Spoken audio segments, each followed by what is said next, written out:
రైతు భరోసా నిధులు విడుదల చేసి తెలంగాణ రాష్ట్ర ప్రభుత్వం రైతులకు ఊరటనిచ్చిందని మొగుళ్లపల్లి మండల కాంగ్రెస్ నాయకులు అన్నారు. ఈ మేరకు మొగుళ్లపల్లి మండల కేంద్రంలో గ్రామ మండల నాయకులు కార్యకర్తలు కలిసి ముఖ్యమంత్రి రేవంత్ రెడ్డి, ఎమ్మెల్యే గండ్ర సత్యనారాయణరావు చిత్రపటానికి పాలాభిషేకం చేశారు. 9 రోజులలో రేవంత్ ప్రభుత్వం 900 కోట్లు చేయడం చాలా గర్వకార విషయం.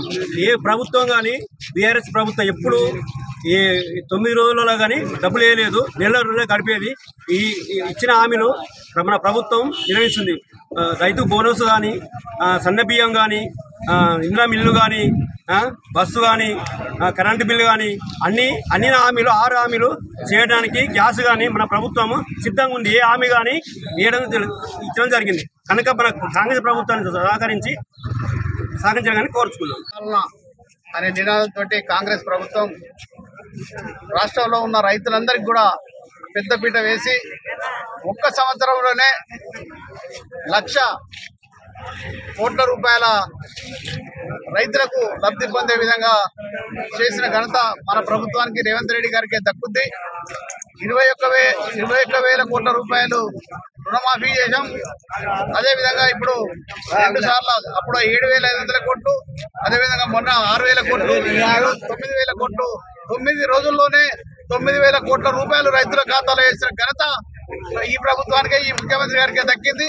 దాని మీద ఇక్కడ ఉన్నటువంటి మన ఎమ్మెల్యే గారు కూడా అక్కడ ముఖ్యమంత్రి మీద ప్రెషర్ చేసి ఖచ్చితంగా రైతులకు ఇప్పుడు పంటకాలం వచ్చింది, వేయాలంటే ఎన్ని అప్పులున్నా కూడా ఏదో రకంగా ఆయన ఏం చెప్తాడో, ఎక్కడ తిప్పబడతాడో కానీ మొత్తం మీద రైతులకైతే ప్రతి ఎకరానికి సాగు చేసుకున్న ప్రతి ఎకరానికి కూడా ఈరోజు నిధులు ఇవ్వడం జరిగింది.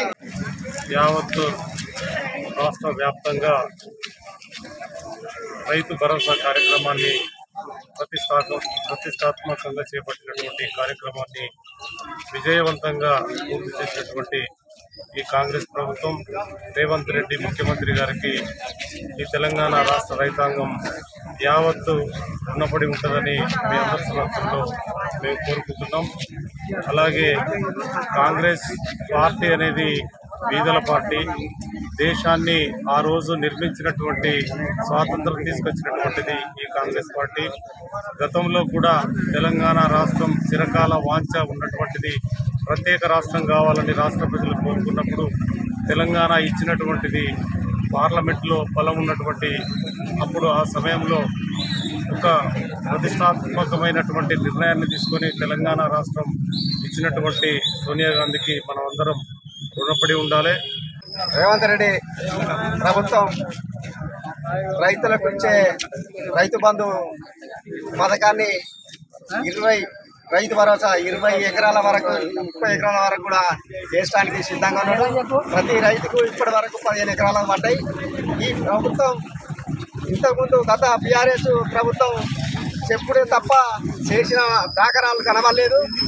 ఏదైతే చెప్తాడో కాకపోతే 1-2 నెలల తేడాతోటి రేవంత్ రెడ్డి గారు మంచి రైతులకు మేలు చేసే విధంగా వివరిస్తుండో దాన్ని మా నాయకుడు గండ్ర సత్యనారాయణరావు గారు రేవంత్ రెడ్డి గారికి సన్నిహితుడు కాబట్టి దాన్ని అమలు చేసుకోవడానికి ఏదైనా ముందుకు పోయి రేవంత్ రెడ్డి గారి సమక్షంలో కూకుండి మాట్లాడి సంక్షేమ పథకాలు కానీ, ఇందిరమ్మ ఇల్లు కానీ, రైతులకు జరగబోయే కార్యక్రమం అన్నింటినీ సవ్యంగా విధానంగా నడుపుకోవడానికి మా నాయకుడు ముందున్నాడు.